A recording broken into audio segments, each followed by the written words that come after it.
सभी जानते हैं कि कोविड को डायग्नोस करने का सबसे सेंसिटिव या अहम तरीका आरटी-पीसीआर है। पर आरटी-पीसीआर के सीटी वैल्यू को लेकर काफी गंभीर गलतफहमियां हैं। यहाँ तक कि सिर्फ सीटी वैल्यू देखकर कभी कभी पेशेंट को एडमिट कर दिया जाता है। हम आपको इस सीटी वैल्यू और पीसीआर के कुछ अहम बातों से परिचित करना चाहते हैं। मुंह या नाक से लिए गए सैंपल में पीसीआर से कोरोना वायरस को ढूंढा जाता है, पर इतने छोटे वायरस को ढूंढना आसान नहीं है। इसीलिए इस वायरस की संख्या को पीसीआर साइकिल्स के जरिए साइंटिफिक तकनीक से बढ़ाया जाता है ताकि मशीन कोरोना वायरस को ढूंढ पाए।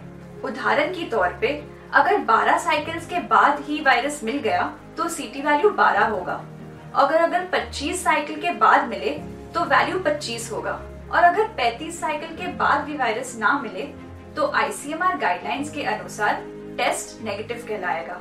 अगर आप इतना समझ गए हैं तो फिर आप ये भी समझ गए होंगे कि सीटी वैल्यू 12 वाले सैंपल में ज्यादा वायरस है बतौर सीटी वैल्यू 25 वाले सैंपल में।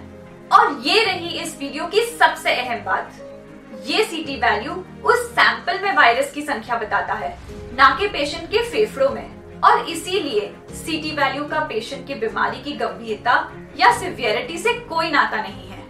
और आप सोच रहे होंगे ऐसे क्यों?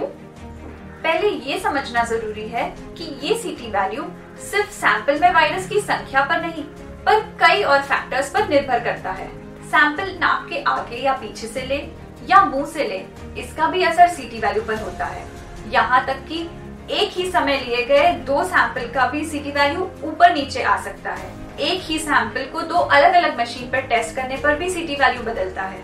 बाहर का तापमान, सैंपल को लैब पहुंचने में लगा हुआ वक्त और सैंपल कलेक्शन की टेक्निक, ऐसे हर छोटे छोटे चीज का सीटी वैल्यू पर असर होता है। और हम इस सीटी वैल्यू पर बड़े बड़े फैसले ले लेते हैं।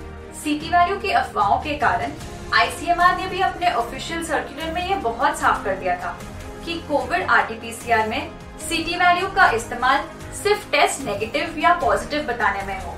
सीटी वैल्यू को देखकर चेस्ट का सीटी स्कैन कराना या फिर हॉस्पिटल में भर्ती हो जाना, ये फैसले बेबुनियाद ही नहीं पर एक बिना मतलब का डर फैलाते हैं।